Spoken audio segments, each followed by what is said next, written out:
ছোট্ট সবুজ এক গ্রামে বসবাস ছিল মিনি নামের এক মেয়ের। সে ছিল ভারী পরিশ্রমী। বাড়ির পাশেই ছিল তার এক ফলের বাগান। সেই বাগানে কত ধরনের ফলই না ছিল। এভাবেই দিন কাটছিল মিনির।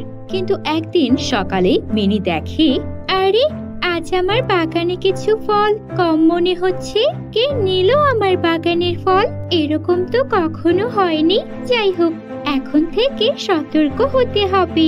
এরপর থেকেই প্রতি রাতেই মিনির বাগান থেকে ফল চুরি হয়। মিনি হাজার চেষ্টা করেও বুঝতে পারে না কে করে এই চুরি। রাতে পাহারা দেয়, গাছে জাল বেঁধে দেয়, কিন্তু তাও চুরি তো বন্ধ হয় না। এভাবেই একদিন যখন মিনি মন খারাপ করে গ্রামের রাস্তা ধরে হাঁটছিল, তখন তার দেখা হয় তার সবচেয়ে ভালো বন্ধু রিয়ার সাথে। কি ব্যাপার মিনি, তোমার মন খারাপ মনে হচ্ছে? আর বলো না রিয়া, বেশ কিছুদিন ধরে আমার ফলের বাগান থেকে ফল চুরি হচ্ছে। এত চেষ্টা করছি, তাও বুঝতেই পারছি না কে চুরি করছে বা কিভাবে চুরি হচ্ছে।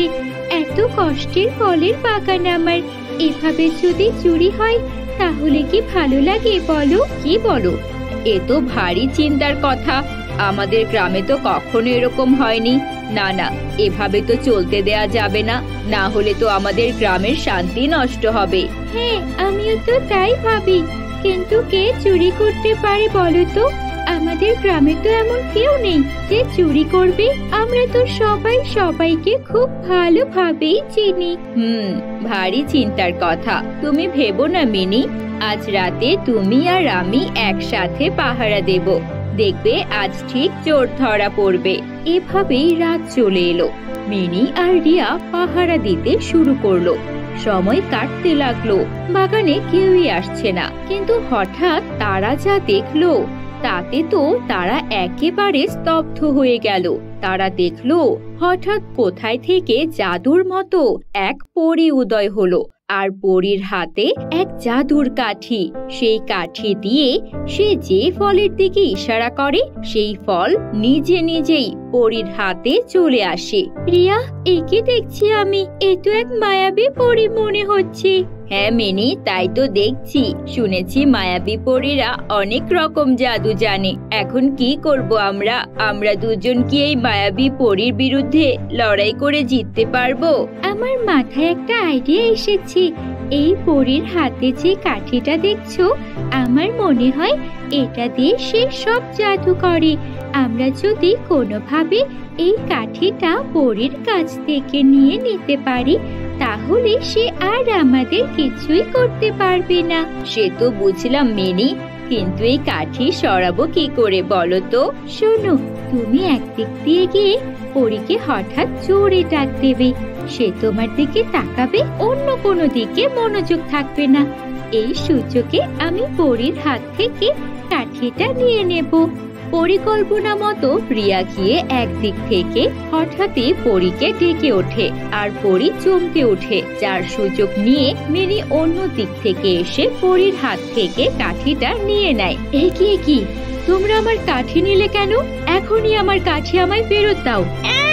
ফিরিয়ে দেব মানে? মামা বাড়ির আবদার? এতদিন ধরে আমার বাগানের ফল চুরি করছো, কেন করছো তা আগে বলো। আর না হলে তোমার কাঠি তুমি ফেরত পাবে না। বিশ্বাস করো, আমি চোর না, আমি তো বাধ্য হয়ে ফল চুরি করি। আচ্ছা, বাধ্য হয়ে? তা কারণটা কি শুনি? তাহলে শোনো, আমি আসলে তোমাদের রাজ্যের নই, আমি পরী রাজ্যের। কিছুদিন আগে অমাবস্যার সময় আমাদের সাথীদের সাথে আমি তোমাদের রাজ্যে ঘুরতে এসেছিলাম। কিন্তু এখানে এসে আমি হঠাৎ আমার সাথীদের হারিয়ে ফেলেছি। তারা মনে হয় আমাকে না পেয়ে রাজ্য ছেড়ে চলে গেছে, আর আমি তোমাদের এখানে আটকা পড়ে গেছি। তা তুমিও তোমার রাজ্যে চলে গেলেই পারো। তুমি কি তোমার রাজ্যে যাওয়ার রাস্তা চেনো না? বিষয়টা এত সোজা নয়। আমরা শুধু অমাবস্যার রাতেই আমাদের রাজ্য থেকে তোমাদের রাজ্য, আর তোমাদের এখান থেকে আমাদের ওখানে যেতে পারি। তাই আগামী অমাবস্যা পর্যন্ত আমি তোমাদের এখানে আটকা পড়ে গেছি। কিন্তু পরবর্তী অমাবস্যা এলেই আমি আমার রাজ্যে চলে যাব। সে তো বুঝলাম, কিন্তু তুমি আমার গাছের ফল চুরি করে খাও কেন? বাড়ি আমার বুঝি খিদে পায় না? সারাদিন আমি জঙ্গলে লুকিয়ে থাকি, কারোর সামনে পড়ে যাওয়ার ভয়ে বের হই না। যতই খিদে লাগুক তাও বের হতে পারি না। রাতে বের হই খাবারের খোঁজে। আমি আবার খিদে একেবারেই সহ্য করতে পারি না, তাই তো খাবার চুরি করা লাগে। তোমার বাগানের ফলগুলি ভারী মিষ্টি, তাই তোমার এখান থেকে ফল নিয়ে খাই। বিশ্বাস করো, শুধুমাত্র খিদে মেটানোর জন্যই আমি ফল নেই, আমার অন্য কোনো উদ্দেশ্য নেই। আমি চোর না। পরীর এই কথা শুনে মিনি আর রিয়ার অনেক খারাপ লাগলো।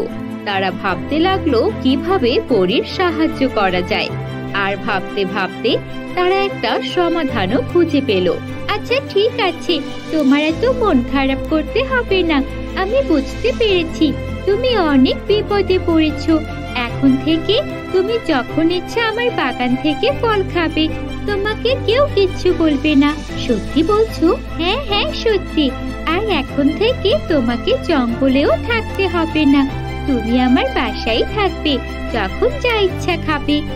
এই বলে মিনি তার জাদুর কাঠিও ফিরিয়ে দিল। এভাবেই মায়াবী পরী এরপর থেকে মিনির সাথেই থাকতে লাগলো। মিনির বাগান থেকে সে ফল খায়, আবার তাদের সাথে ঘুরে বেড়ায়। দেখতে দেখতে আরেক অমাবস্যা চলে এলো। এবার মায়াবী পরীকে তার রাজ্যে ফিরে যেতে হবে। মিনি ও রিয়া, তোমাদের উপকার আমি কখনো ভুলবো না। তোমরা না থাকলে যে আমার কি হতো, হয়তো না খেতে পেয়ে আমি মারাই যেতাম। তোমরা যেভাবে আমাকে খাবার দিয়েছো, আমাকে নিয়ে ঘুরে বেরিয়েছো, তাতে তোমাদের প্রতি আমার কৃতজ্ঞতা প্রকাশের ভাষা নেই। আহা, এভাবে বলছো কেন? তুমি তো আমাদের রাজ্যের মেহমান ছিলে, তোমার জন্য এতটুকু করা তো আমাদের দায়িত্ব ছিল। আর এখন তো আমরা বন্ধুও হয়ে গেছি। হ্যাঁ, রিয়া ঠিকই বলেছি। আর তুমি যখন ইচ্ছে আমাদের রাজ্যে চলে আসবে, আমরা তোমাকে নিয়ে এভাবেই ঘুরে বেড়াবো। সত্যি তোমাদের মতো বন্ধু পাওয়া ভাগ্যের ব্যাপার। আর তাই যাওয়ার আগে আমি তোমাদের কিছু উপহার দিতে চাই। এই বলে পরী তার জাদুর কাঠি দিয়ে জাদু করে এক কলস ভর্তি সোনার মোহর নিয়ে এলো। আমার পক্ষ থেকে ছোট্ট একটা উপহার তোমাদের দুইজনের জন্য। তোমরা গ্রহণ করলে আমি খুব খুশি হব। এ কি? এসব কেন? আর এসব দিয়ে আমরা কি করব? না বাবু, আমরা এসব রাখতে পারবো না। হ্যাঁ পরী, তাছাড়া আমরা তোমাকে বন্ধু হিসেবে সাহায্য করেছি, কোনো প্রতিদানের আশায় তো তোমাকে সাহায্য করিনি। আমি জানি তোমরা কোনো প্রতিদানের আশায় আমাকে সাহায্য করনি। তোমরা যেমন আমাকে বন্ধু হিসেবে সাহায্য করেছো, ঠিক তেমনি আমিও তোমাদের বন্ধু হিসেবে এই উপহারটুকু দিচ্ছি। তোমরা প্লিজ আর না করো না। তোমরা যদি উপহার গ্রহণ না করো, তাহলে আমি যে খুবই কষ্ট পাবো। মায়াপরীর এত অনুরোধের কারণে মিনি এবং রিয়া এই উপহার গ্রহণ করলো। তারপর মায়াবী পরী তার রাজ্যে ফিরে যায়। মিনি ও রিয়ার খুবই মন খারাপ হলো।